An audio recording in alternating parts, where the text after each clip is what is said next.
여러분, 김일성이가 누군지 아시죠? 그는 6.25를 일으킨 사람이에요. 그 이전에 소련 군부에 의해서 북한의 최고의 지도자가 됐거든요. 그러다가 북한의 사주도 있었고 본인도 남북한을 빨갛게 물들기 위해서 6.25 전쟁을 일으켜가지고 150만 명 이상의 사람들의 인명을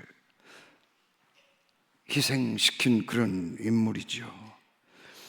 여러분, 그는 49년 동안 독재자로 군림해가지고 수많은 사람들, 자기 마음에 안 드는 사람들 강제노동 수용소 같은 곳, 정치범 수용소 같은 데다가 집어넣어가지고 평생 노예처럼, 아니 죽은 목숨처럼 살다가 인생을 끝내게 했던 그런 사람이에요. 참 이 사람에게 죽은 사람들 수를 이루 셀 수가 없거든요. 사실 해방 전에는 북한이 우리나라보다 남쪽보다 더 잘 살았어요. 거기는 땅도 더 넓고 또 비옥한 평야지대가 많고 지하 자원이 많아서 북쪽이 남쪽보다 더 잘 살았다고요. 그런데 김일성이가 정권을 잡은 다음부터는 세계 최빈국가, 가장 가난한 나라로 전락을 해버렸어요. 그런 인물이에요. 그를 통해서 얼마나 많은 사람들이 고통을 당하고 죽었는지 몰라요. 저는 저기 북한과 중국의 국경지대인 단동이라고 하는 곳이 있거든요. 거기 선교를 가서 거기에서 북한 사람을 만난 적이 있습니다. 거기 단동은 북한 사람들의 친척들이 좀 많이 살더라고요.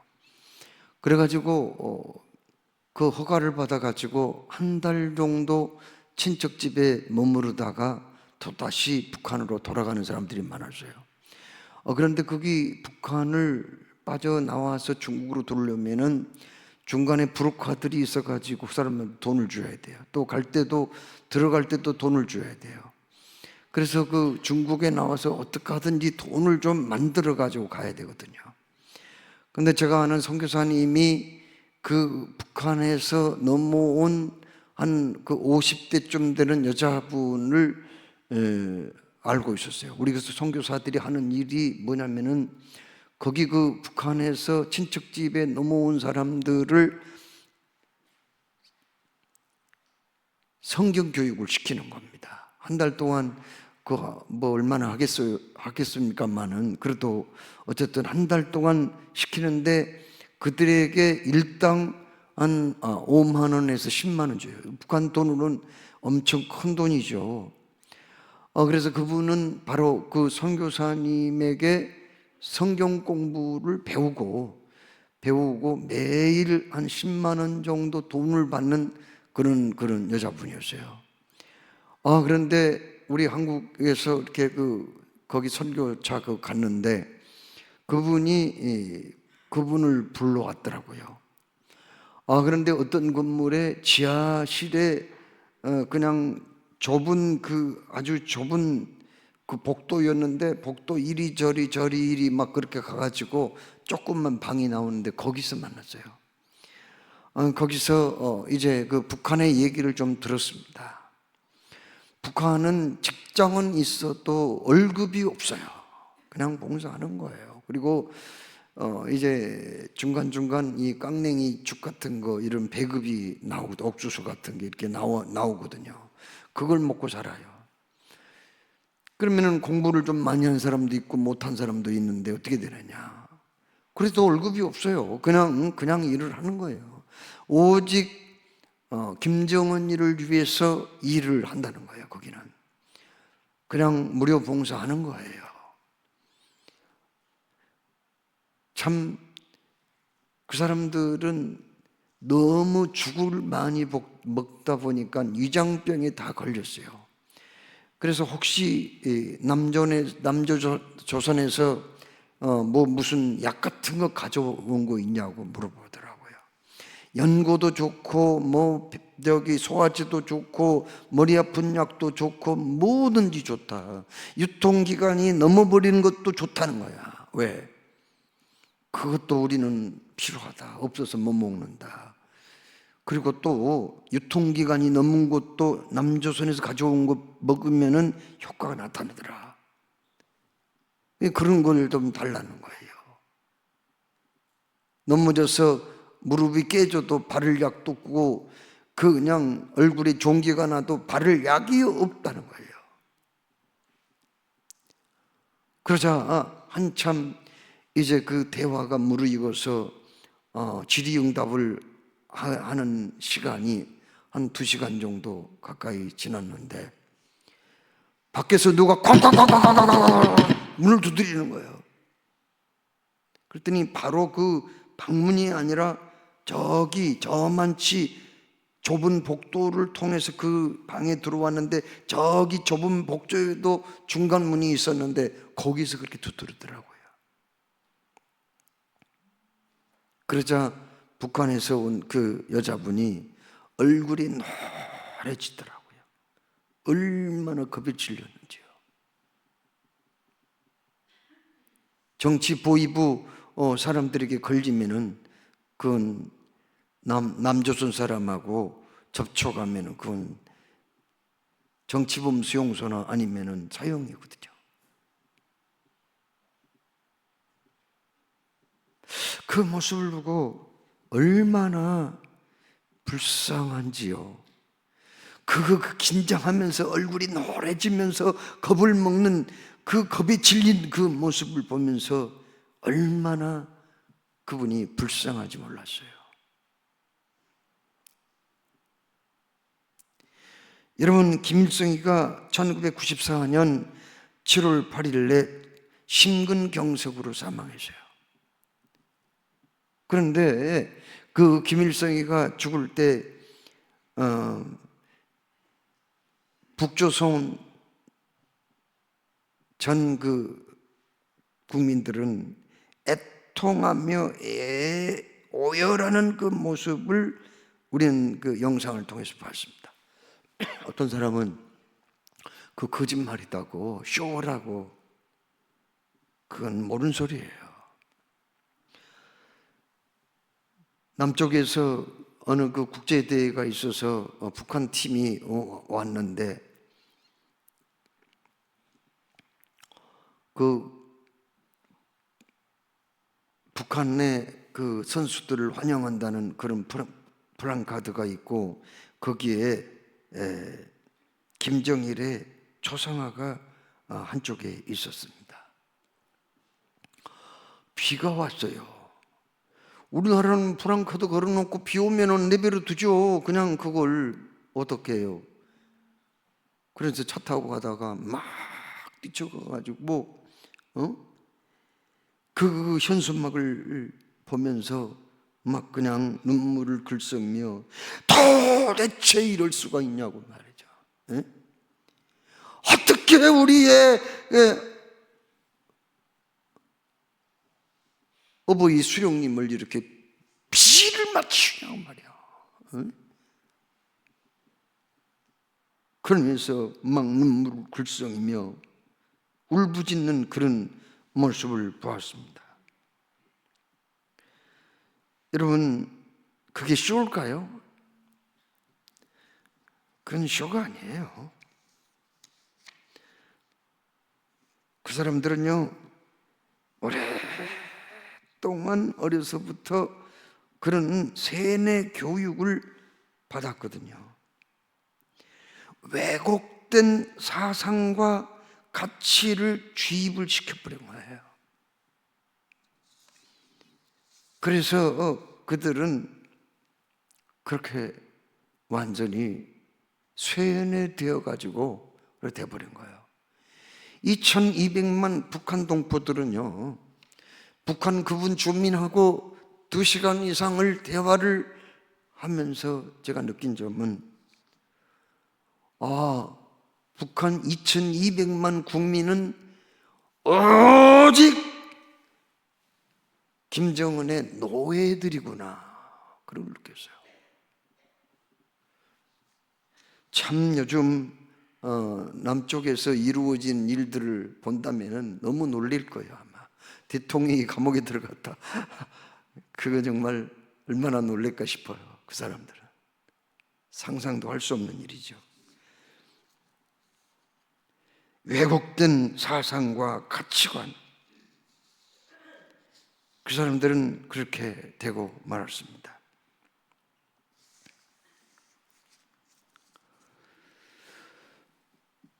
지난주 금요일 날 우리 집에 전화 한 통화가 걸려왔더라고요. 무슨 전화였냐?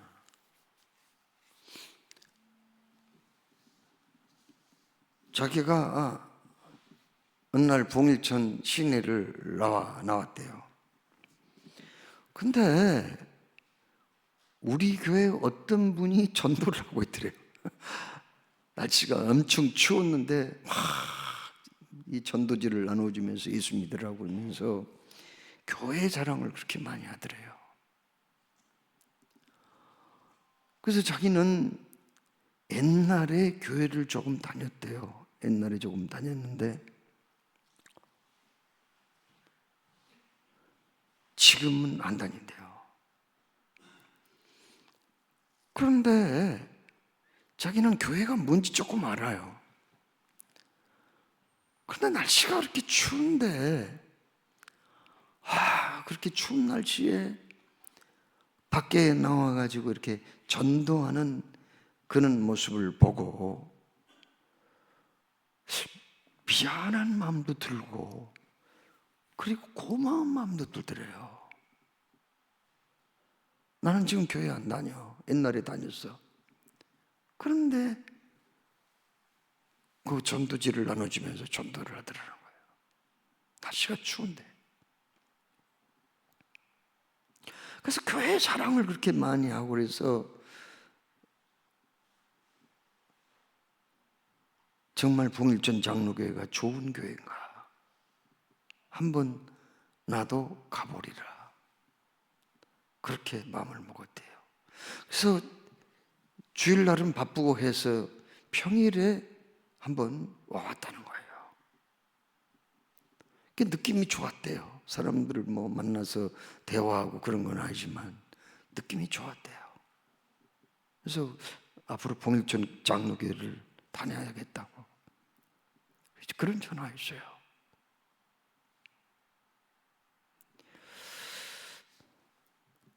여러분,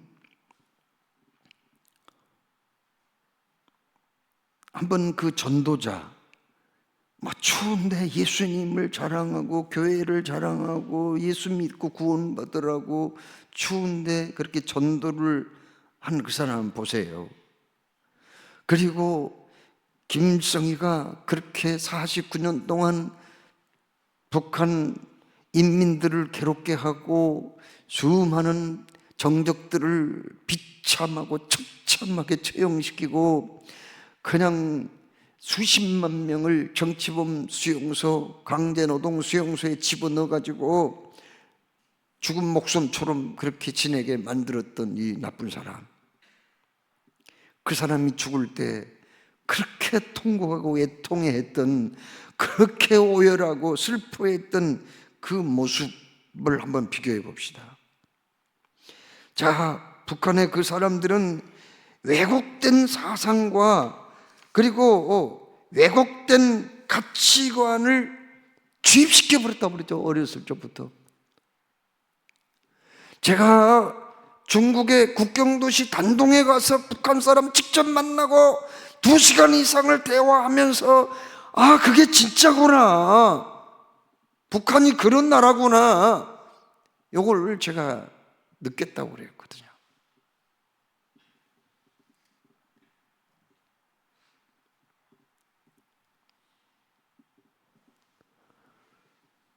그러면 전도를 하기 위해서 그렇게 예수님을 열렬하게 추운데 전파하기도 하고, 그리고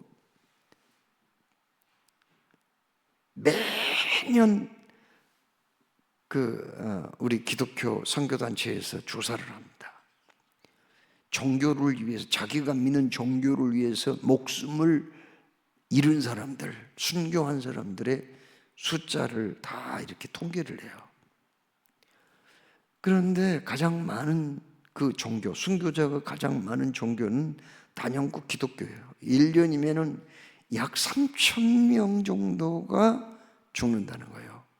그러니까 이슬람권에서 그 박해를 받아서 죽는 경우가 있어요. 지금도 교회를 불지르고 그런 짓을 해요. 예수 믿는 사람들이요, 붙잡아가지고, 저는 제 그 친구가 보내준 영상을 보고요, 얼마나 놀랐는지 몰라요. 이슬람 그 동네인데요, 어떤 한 청년이 있었어요. 기독교를 믿는 청년이 있었다고. 근데 그 청년은 장거리 트럭을 운전해요. 짐을 가득 싣고 운전해요. 가끔 한 번씩 와요. 자주 오는 것도 아니에요. 어느 날 그 동네에 짐을 지방에 실어주고 딱 왔는데 동네 그 청년들이 그를 붙잡았어요.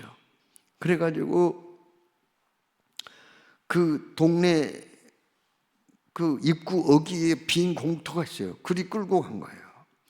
그래가지고 가운데다가 모닥불을 크게 켜놨어요. 모닥불을 켜놓고 불을 지른 거예요. 그래가지고 그 청년 붙잡아가지고요, 그 운전하는 그 장거리 그 트럭 운전하는 청년을 붙잡아가지고 몸에다가 이 기름을 뿌리더라고요. 휘발유 같은 게 뿌려요. 그리고는 나이타로 불 붙이더라고. 그리고는 그거 모닥불이 거기다 확 밀어버린 거예요. 그러니까는 이 청년이 막 살려달라고 소리를 지르는 거예요. 막 울부짖으면서. 그래가지고 불에서 이제 좀 이렇게 뛰쳐나오려고 그러면은 또 갖다가 집어넣고 거기 불이 쓰러져가지고 막 울부짖고 있는데 어떤 사람이 발로 이렇게 못 일어나게 밟고 있더라고요. 그런데 그 동네 사람들은 구경만 하고 있는 거야. 구경만 하고 있는 거야.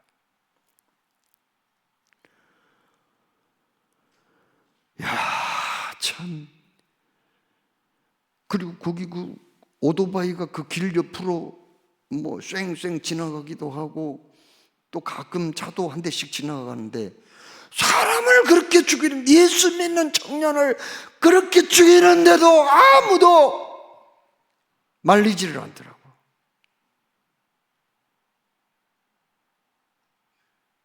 그렇게 해서 기독교를 믿는 사람들이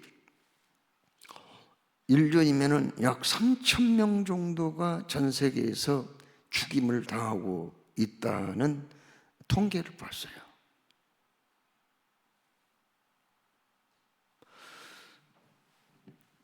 여러분, 그러면은 오늘 여기 말씀에 어떤 내용인가요? 오늘 우리가 봉독한 말씀은 어떤 내용인가요? 베드로 요한이 어느 날 성령 충만 받고 그 사람들이 성전에 기도하러 올라가요. 그래서 이 사람들은, 이스라엘 사람, 경건한 사람들은요, 하루에 3번씩을 시간을 정해놓고 기도하거든요. 9시, 오전 9시, 12시, 오후 3시. 근데 오후 3시예요. 여기 성경에 보니까 3장 1절에 제9시 기도하는 시간에라고 말씀했거든요. 베드로와 요한이 성전에 올라갔다 그랬어요. 그런데 9시면은 이게 그 로마 시간으로 9시면 우리가 지금 요즘 사용하는 시간으로는 오후 3시예요. 6시는 정오거든요. 올라가는데 어떤 그 안전뱅이가 성전 미문에서 구걸을 하고 있었던 거예요. 그때 베드로와 요한이 그 사람을 보고 주목하여 우리를 보라 하니 그가 그들에게 무엇을 얻을까 바라보거늘 베드로가 이르되 은과 금은 내게 없거니와 내게 있는 것으로 내게 주노니 곧 나사렛 예수 이름으로 일어나 걸어라 이렇게 외쳤죠. 그리고는 손을 잡아서 일으키니까 우두둑 우두둑 소리가 나면서 안진뱅이가 일어나 버려요. 나면서부터 안진뱅이 사람이 일어나가지고 막 너무너무 감동이 되고 좋아가지고 막 소리를 지르면서 뛰기도 하고 걷기도 하면서 이제 성전 안으로 베드로와 야고보와 함께, 베드로와 요한과 함께 들어간 거예요. 그런데 세상에 나면서부터 안진뱅이 된 사람, 나이는 한 40세 정도 됐어요. 거기 동네 사람 중에 모르는 사람 없어요. 왜요? 그 사람 오랫동안 성전 민문에서 구걸했던 사람 아닙니까? 그런데 그 사람이 베드로와 요한의 기도로 일어났단 말이에요. 놀라운 일 아니에요. 그러니까 사람들이 다 신기하게 보고 그 안진뱅이가 일어난 그 사건을 통해서 많은 사람들이 예수님을 믿게 된 거예요. 그러자 거기에 못 견디고 고통스러워하는 사람들이 있었습니다. 누구예요? 사내들인 공회. 사내들인 공회가 뭐래요? 사내들인 공회는 이스라엘의 최고의 권력기관이에요. 요즘 국회가 힘께나 쓰잖아요. 국회 대단하잖아요. 대단해요. 그런데 사내들인 공회는요, 거기 사람들은 어떤 사람들이냐? 법을 만들어요. 법을 만들고 이 사람들은 또 재판까지 하는 그런 권세가 있는 사람입니다. 대개 이 사람들 서기관들, 바리새파 사두개인들 중에 지도자급들, 그 다음에 제사장, 제일 거기 의장이 누구냐면 70명인데 의장은 대제사장이 의장이에요. 대단한 권력자들이죠. 그 사람들이 잡아와! 수많은 사람들이 그 안진뱅이에 일어난 사건을 통해서 베드로와 요한을 따르고 또 그들이 솔로몬 행각에서 열심히 전도하자 수많은 사람들이 몰려드니까는 그 꼴 보기 싫었어요. 그들이 전했던 메시지는 너무 간단하고 단순했어요. 너희들이 죽였던 그 예수가 3일 만에 다시 살아났느니라. 그리고 여기 안진뱅이 됐던 사람 지금 일어났지 않느냐. 바로 예수 이름으로 이 사람이 일어난 거다. 예수 그리스도는 살아계셔. 어제나 오늘이나 동일하신 분이야. 이렇게 전화했더니 이 사내들인 공회의 이 회원들은 정통 유대인들이거든요. 그걸 못 봤어요. 자기들이 재판해가지고 죽게 했잖아요, 예수를. 그래가지고 베드로와 요한을 끌고 오라고 그랬죠. 그래가지고 재판을 한 거예요. 그런데 사실 그 사람들이 뭐 남을 괴롭힌 것도 없고 사실 법을 어긴 것도 없고 뭐 잘못한 것도 없단 말이에요. 그래서 그 사람들이 최종적으로 뭐라고 판단을 했어요? 너희들 말이야, 다른 거 좋은데 제발 예수가 살았다는 소리는 하지 마라. 알았지? 그리고 뭐 그냥 보내기는 그래서 매를 실컷 때리고 보냈어요. 그랬더니 마지막 베드로와 요한이 뭐라고 그랬어요? 하나님 앞에서 너희 말 듣는 것이 옳은지 하나님의 말씀을 듣는 게 옳은지 너희들이 한번 스스로 판단하라. 그렇게 얘기를 해줘요. 그 말은 무슨 말이에요? 이미 우리가 어떻게 행동해야 할 것을 결정했다. 그렇게 얘기하는 거예요. 너희가 아무리 겁을 주고 우리를 때리고 하지만 우리는 이미 결정을 했다. 그 얘기 아니에요. 그렇죠? 우리가 앞으로 어떻게 행동할 것을 결정을 했다는 거예요. 아니에요. 그러면은 이들이 어떻게 어떻게 그렇게 시퍼런 권력자들 앞에서 죽을 수도 있는데, 돌 맞아 순교할 수도 있는데, 스데반도 그렇게 죽었는데 그렇게 얘기를 할 수 있었을까? 여러분,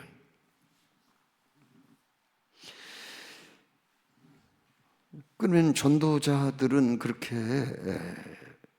모르는 사람 붙들고 예수 믿으라고 얘기도 하고, 그렇게 더운데, 그렇게 추운데, 때로는 비도 맞고, 그렇게 어떻게 전도를 하냐는 말이에요. 참, 낮에 이렇게 임원들만 전도한 건 아니죠. 물론 대표로 이렇게는. 그분들이 너무 나는 그렇게 귀하게 보이더라고요. 방금 이렇게 또 그 전도대우들이 이렇게 특송을 했잖아요. 이렇게 봤는데, 그냥 얼굴에서 막 빛이 난 것 같아요. 너무너무 그냥 미남 미녀들이고 잘생긴 사람들이에요. 멋쟁이들 같아요. 참, 우리 봉일촌 교회가 바로 이런 분들이 있어서 지금 살아있지 않나, 그런 생각이 들더라고요. 자, 그러면 김일성이가 죽었을 적에 그렇게 애통해하고 오열을 북한 주민들이 했는데, 그것은 왜곡된 사상과 가치관을 어렸을 적부터 주입을 시켜서 그렇게 된 것이 맞는데, 정말 김일성이가 좋은 일 많이 해서 착한 사람이어서가 아니라 어렸을 적부터 그렇게 취입을 해서 그렇게 된 건데, 그러면 전도자들의 이런 변신, 자기의 목숨까지 바칠 수 있을 만큼 이렇게 무장된 전도자들은 뭘까? 어떻게 해서 이렇게 된 걸까?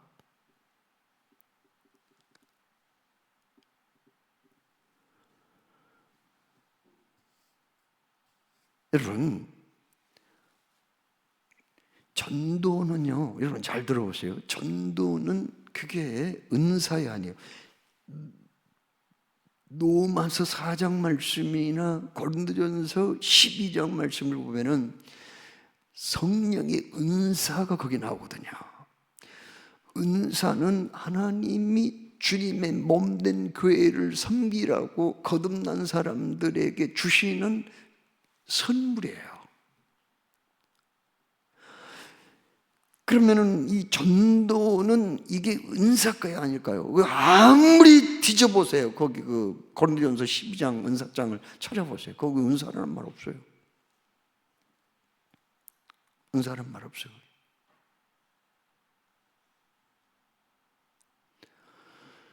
그러면은 우리가 전도자로 변신을 해야 되고, 주님이 정말 원하신다면 내 목숨까지 바칠 수 있어야 되는데, 그러면 베드로와 요한은 도체가 얼마나 간이 크면은 그렇게 서슬이 푸른 사내들인 공의 앞에서도 하나님 앞에서 너희 말 듣는 게 옳은지, 하나님 말씀을 듣는 것이 옳은지 너희들을 스스로 한번 판단해 봐라. 너희들도 양심이 있으면 말해보라고. 다른 이로서는 구원을 얻을 수 없나니 천하 인간의 구원을 얻을 만한 다른 이름을 우리에게 주신 일이 없습니다. 그러면은 자 보세요. 이 사람들이 왜 그렇게 변해버렸어요? 북한의 김일성이처럼 그렇게 어려서부터, 전무기 어려서부터 그렇게 사상교육 시키고 주입시키고 그렇게 한 것도 아니에요. 불과 얼마 전까지 베드로는 예수님을 3번씩이나 부인하고, 요한도 예수님이 십자가에 못 박혀 죽는데 무기력한 모습을 보여줬어요. 그런데 이 사람들이 어떻게 이렇게 변했냔 말이에요. 전도라는 게 이렇게 소중한 건데, 하나님은 전도자를 어떻게 만들어 가시는가? 오늘 말씀을 통해서 하나님은 우리에게 그걸 얘기하고 계시거든요. 하나님은 전도자를 어떻게 만들어 가요? 그게 은사도 아니고 뭐 그렇다면 그 어떻게 그 전도를 하는 걸 만들어가는 거예요? 도대체가 하나님이 어떻게 만들어가는 거예요? 그것은 첫째로 사도행전 1장 8절에 오직 성령이 너희에게 임하시면 너희가 권능을 받고 예루살렘과 온 유대와 사마리아와 땅끝까지 이르러 내 증인이 되리라. 거기서 증인이 된다는 말은 무슨 얘기냐면은 재판할 때 있잖아요. 재판할 때 증인이 있거든요. 증인은 반드시 선서부터 하고 합니다. 선서, 나 암암에게는 증인으로서 사실 그대로를 가감이 없이 솔직담백 진실하게 창명할 것을 서약합니다. 만일 내가 진술한 내용이 거짓이라면 어떠한 처벌도 달게 받겠습니다. 이렇게 하고 증인을 서는 거예요. 그게 증인이에요. 그런데 헬라어에서는 증인이라는 말투수라는 증인이라는 말과 순교자라는 말이 똑같아요. 단어가 그 단어 하나 가지고 그 두 가지를 쓰고 있는 거예요. 이 증인이 된다는 말은 예수님은 정말 나의 죄를 위해서 돌아가신 분이에요. 예수님은 죽은 자 가운데서 정말 부활하신 분이라고요. 이 사실을 증언을 하고 만일 누구가 그 증언 때문에 나를 죽인다고 해도 나는 거짓말을 할 수 없다 그 말 아니에요. 그럼 그렇게 되려면 어떻게 돼요? 성령이 너희에게 임해야 된다 하는 거예요. 오직 성령이 너희에게 임하시면 너희가 권능을 받고, 권능이란 말은 다이나믹하다 그 말이에요. 놀라운 그 파워가 생긴다는 말이에요. 권능을 받고 예루살렘과 온 유대와 사마리아와 땅끝까지 이르러 예수님을 증언하게 될 것이다 하는 말씀이거든요. 자, 여러분,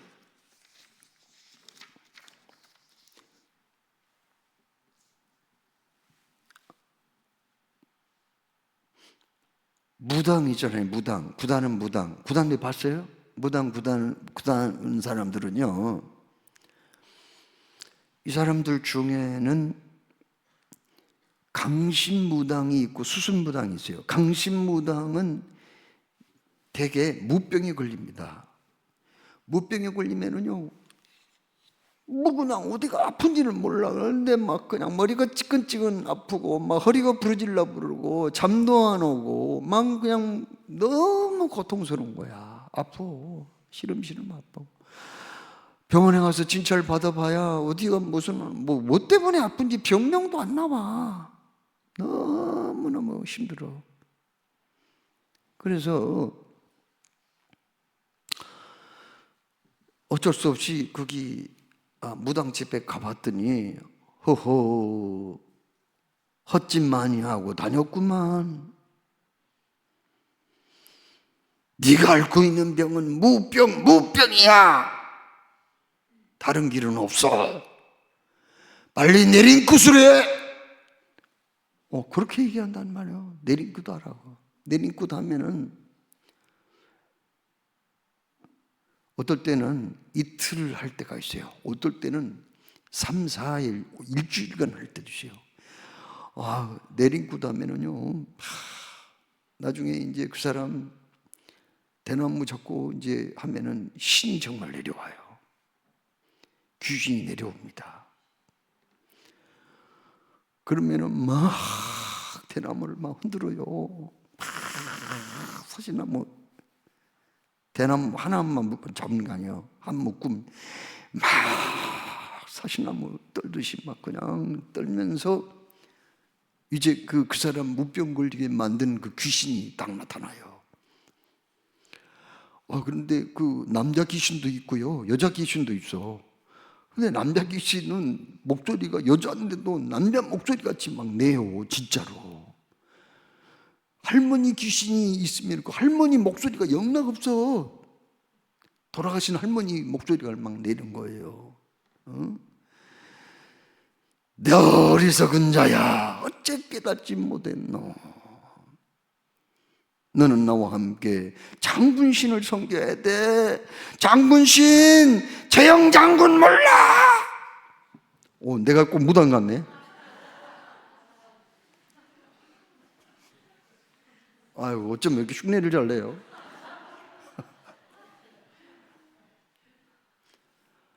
그래가지고 신이 딱 내려요. 그래가지고는 무당이 되는 거예요. 무당 된다고 해서 뭐 신 내렸다고 해서 그냥 되는 게 아니고요.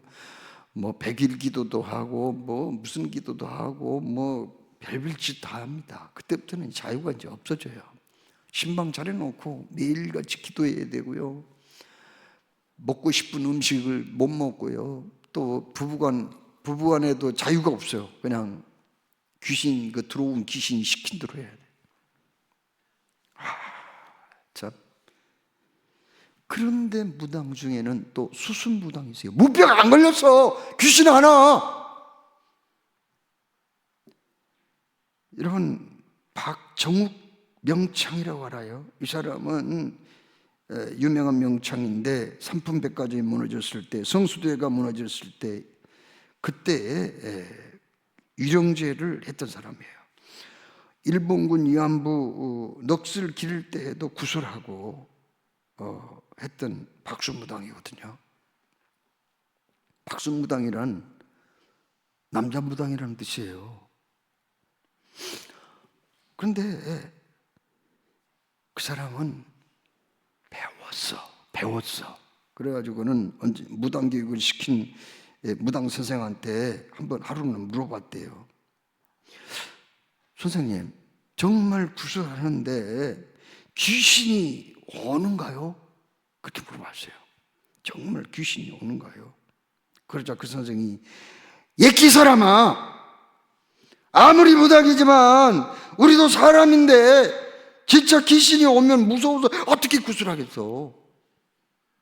이 사람은 수순무당이에요. 배워서 내린구대 가지고 귀신이 정말 그 속에 들어온 게 아니라 수순무당이에요.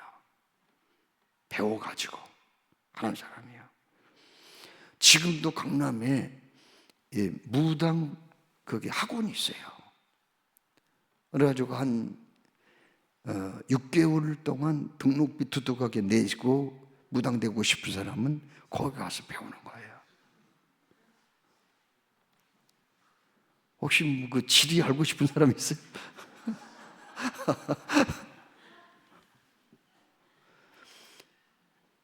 그런데 신자들 중에도 성령님이 그 속에 들어온 사람이 있는가 하면은 그냥 머리로만, 지식으로만 아는 사람이 없잖아, 있다는 말이에요. 그냥 지식적으로 그냥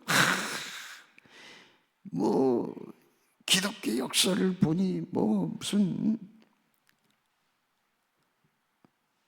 몇 년도에 무슨 사건이 있었고 창세기는 무슨 내용이고 뭐 레위기는 무슨 내용이고 이런 건 잘 알아. 그런데 아직 성령님이 안 들어온 사람이 있어요. 성령님이 들어와야 되는데 이런 사람은 전도가 힘들어. 그렇잖아요. 성경에 오직 성령이 너희에게 임하시면, 거기 예수님 말씀 있잖아요. 오직 성령이 너희에게 임하시면 너희가 권능을 받고 예루살렘 권지대가 사마리아와 땅끝까지 이르러 내 증인이 되리라고 말씀을 했는데 성령님이 임하지 않아. 그러면 증인이 될 수가 없는 거예요. 자, 여러분, 신념하고 신앙은 달라요. 어떻게 다르죠? 신앙은 오직 살아계신 하나님, 그러니까 내가 믿는 하나님이 살아계신 신이라는 것을 전제로 하고 살아가는 사람들의 삶이 바로 신앙이고요. 신념 뭐예요? 신념은 그냥 내가 배우고 알고 있는 어떤 지식이나 혹은 어떤 정의나 철학을 내가 신봉하고 믿는 걸 말이에요. 같지 않아요. 근데 어떤 사람들은 자기의 어떤 신념을, 자기 할머니가 돌아가실 때 유언을 했대요. 너는 꼭 교회를 떠나지 말아라. 손자야, 나는 교회를 떠나지 말아라, 떠나지 말아라. 그렇게 유언을 했대요. 그래서 나는 교회를 떠날 수 없다. 그런데 그 사람은 어렸을 때부터 들었던 성경 지식, 뭐 그렇게 깊이는 없지만 어쨌든 성경 지식, 교회에 대한 뭐 무슨 돌아가는 뭐 조직 운영 이런 거에 대해서는 조금 알아요. 아는데 아직 성령이 뭔지를 몰라.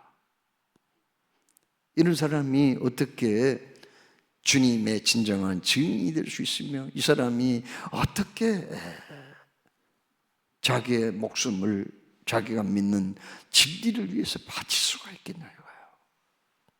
이 사람이 어떻게 전도가 가능하냔 말이에요. 그래서 우리가 오늘 여기 성경 말씀에 전도자가 되기 위해서는 베드로와 요한이 그 이전에는 예수님 모른다고 3번씩이나 부인을 하고 저주까지 했단 말 얼마 전에. 요한은 십자가 앞에까지는 갔어. 그런데 무기력한 존재에 아무것도 할 수 없어. 벌벌 떨고 바보 같은 인간이. 그런 사람들이 성령을 체험하고 완전히 달라져 버렸잖아요. 지금요. 주님을 위해서 내 목숨까지 내놓고자 하는 그런 마음이 없이 서슬이 버른 그런 무서운 사내들인 공유의 권력자 앞에서, 하나님 앞에서 너희 말 듣는 게 옳은지 하나님의 말씀을 듣는지 옳은지 한번 너희들 스스로 판단해보라. 어떻게 그런 말을 하냐고요. 목숨을 건 그런 사람 아니에요. 이게 중요하단 말이에요.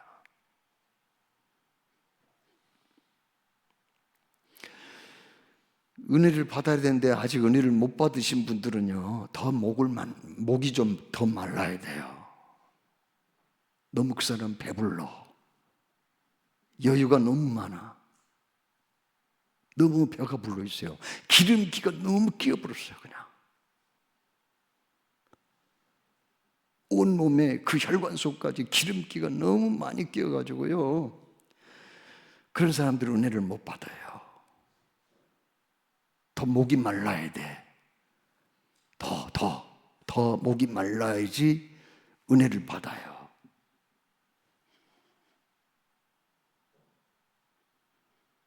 너무 기름기가 많이 낀 사람은 절대 은혜 못 받아요.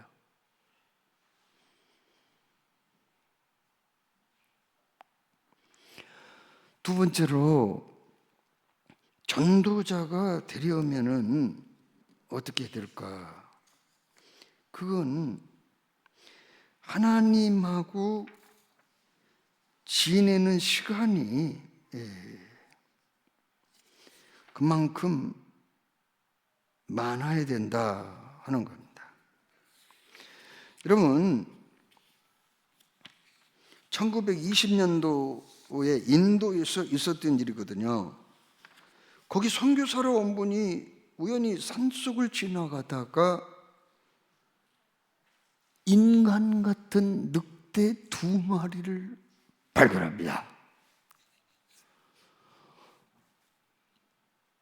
아니 근데 그거 보니까 얼굴은 사람 같은데 이렇게 직립보행을 하지 않고 네 발로 불쩍불쩍 막 기어다니고, 그 다음에 울음소리도 늑대 울음소리를 내는 거예요. 와, 얼굴은 사람인데 왜 늑대가 이렇게 있느냐고 말이요. 그리고 그냥 또 몸에 뭐 그 짐승 털 같은 게 좀 나있기도 해요.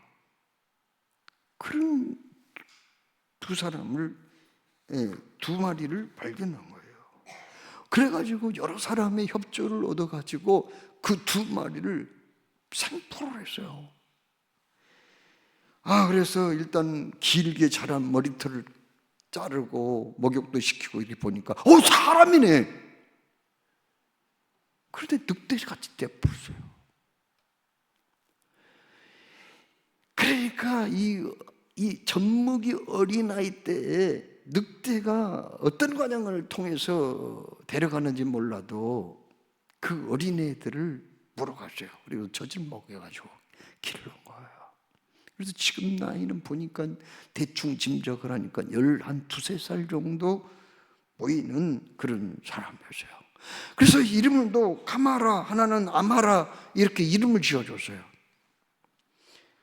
그런데 이제 늑대 속으로 들어가서 한 10여 년 동안 살다가 늑대 젖을 먹고 살다가 인간 사회에 세상에 다시 돌아왔으니까 잘 돌봐주면 사람 구실을 하겠다 이렇게 생각했는데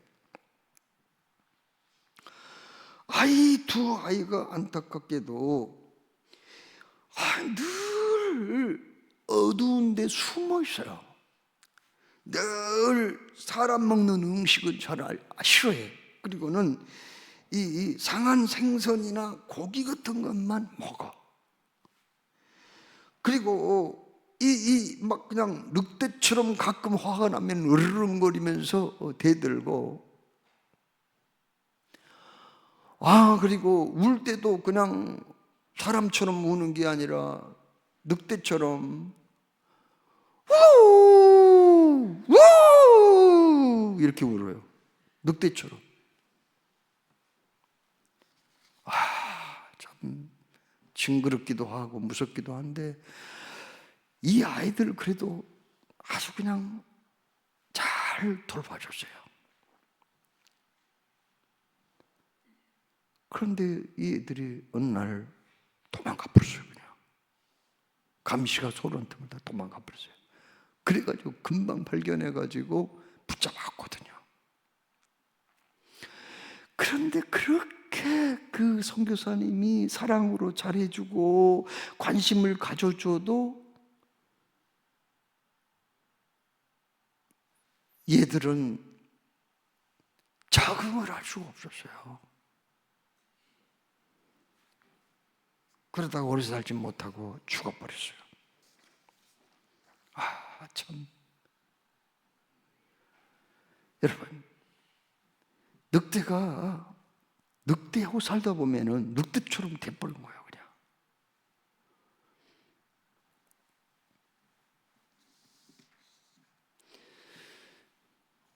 그러면 우리가 좀 더 우리의 그 삶이 주님을 본받고 닮아가기 위해서는 어떻게 될까요? 다른 거 없어요. 예수님하고 같이 있는 시간을 좀 늘리면은 된다는 것을 오늘 성경에 말씀해요. 늘리면 된다는 거. 늑대하고 그냥 살다 보니까 얼굴에도 막 털이 나고 늑대처럼 울고 늑대처럼 먹고 달려갈 때도 늑대처럼 네 발로 펄쩍 뛰어서 도망가고 이렇게 되어버린 거예요. 자, 여러분, 그러면 우리가 정말 주님 뜻대로 살기 위해서는 우리가 요사시에 생명이라도 주님께 바치어야 되겠다 그렇게 생각하는 분들, 뭐 빨갱이들이 와가지고 너 예수 믿으면 죽인다고 그러면은 그래도 나는 주님을 버릴 수 없다고 해야 되는데 그냥 빨갱이 와갖고 그런 소리를 하지도 않는데 막 그냥 교회를 비난하고 성경책 다 가짜라고 뭐 이렇게 하는 사람들, 그런 사람이 있을 줄 모르겠어요. 그렇게 되지 아니하고 정말 주님을 위해서 목숨까지 바칠 그런 마음이 있고 그 그리스도의 진정한 전도자로 거듭나려면은 주님하고 얼마나 많은 시간을 더 가질 수 있느냐, 이게 관건이에요. 여러분 잘 들어보세요. 성경은요, 잘 들어보시라고. 성경은 이건 영의 양식이에요. 자, 그러면은 육신의 양식을 먹을 때 어떤가요? 육신의 양식을 먹을 때 오늘 내가 불고기 100번에다가 너무 맛있게 잘 먹었다, 그러면 그 다음 안 먹어도 되나요? 아니, 어느 날은 너무 포식이 벌써 막 그냥 너무나 입맛이 땡기고 음식이 맛있어가지고 한 2끼 정도 먹어버렸어요. 그러면은 이틀분은 안 먹어도 되나요? 저 군대 왔을 때 너무 배가 고팠거든. 그냥 얼마나 먹는 걸 조금 주는지 배가 고파. 너무 배가 고팠어요. 그래서 어느 날 우리 형하고 우리 어머니가 면회를 오셨어요. 그래서 그 통닭 있잖아요. 통째로 2마리를 가져오셨더라고. 그 다음에 찰밥 한 3인분 정도 가져왔더라고. 찰밥 아시죠? 그 다음에 떡도 그냥 한 2~3그릇 가져왔어요. 그거 보니까 한 5인분 정도는 좋게 돼. 그걸 앉은 자리에서 제가 다 먹어버렸어요. 그냥 가져오셨길래 그냥 다 먹어버렸어요. 그냥 나 혼자 다 먹어버렸어요. 그냥. 그런데 그 다음날 이제 하룻밤을 자고 나서 아침에 눈을 떠보니까 지금까지 그게 먹은 게 남아있었을까요? 아니요. 너무 또 배가 고프더라고. 또 먹어야 되겠더라고요. 하나님의 말씀도 우리가 늘 듣고 또 들어야지. 그게 내가 뭐 성경을 30독 했는데, 젊은 시절 소시적에 성경을 50독 했는데, 그거 자랑해봐야 소용없어요. 아니, 내가 일주일 전에 잘 먹은 게 오늘 내가 안 먹으면 못 사는 거지. 그거 일주일 전에 잘 먹어가지고 지금 내가 버텨? 그래서 영적인 생활은 매일매일 이렇게 하나님의 말씀을 먹어야, 그리고 은혜를 체험해야 매일매일. 그래서 그 하나님이요, 이스라엘 백성들을 만나를 내려주실 때요, 딱 하루만 내려온 거야. 일주일분 내려봐요. 얼마나 사람이 게을러지겠어. 그리고 하나님 은혜도 망각하고.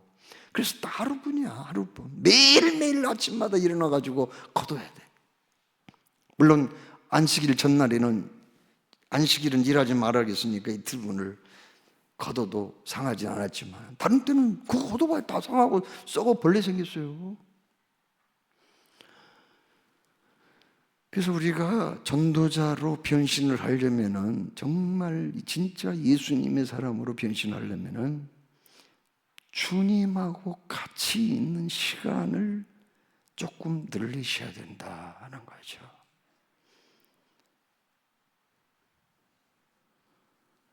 어떤 분은 막 연속극에 미쳐가지고 그냥 예배 시간 늦게 끝나면 막 그냥 안달을 한다고 하더라고요. 지금 연속극 지금 시작 시간이 다 돼가는데 왜 그렇게 설교를 길게 해? 빨리 가야 되는데. 그냥 너무 막 안달을 하고 조마조마하고. 뭐 그거야 어쩔 수 없지. 연속극 좋아하시는 것도 자기 취미니까. 그러나 우리가 진정한 그리스도의 증인으로 살려면은 우리 주님하고 같이 있는 시간을, 그 전에 하루에 30분이나 했다면은 한 40분 늘리고, 그 전에 1시간이었다면 1시간 반으로 늘리고, 이런 게 있어야지. 세속의 문화는 너무 가까이 하고 거기에 미쳐 빠져가지고 살면서도 설교 조금 길어지면 못 견뎌하고 말이야.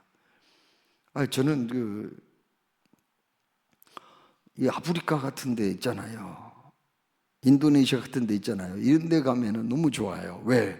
설교를 1시간 해도 괜찮고 2시간 해도 괜찮고 누가 뭐 시비 갈 사람은 없어. 아무 제약이 없어요, 그 사람들은. 그리고 그 대부분 그 사람들은 TV도 없어. 집에 가봐야 TV 보고 연속극 보고 그런 하는 것도 없어요.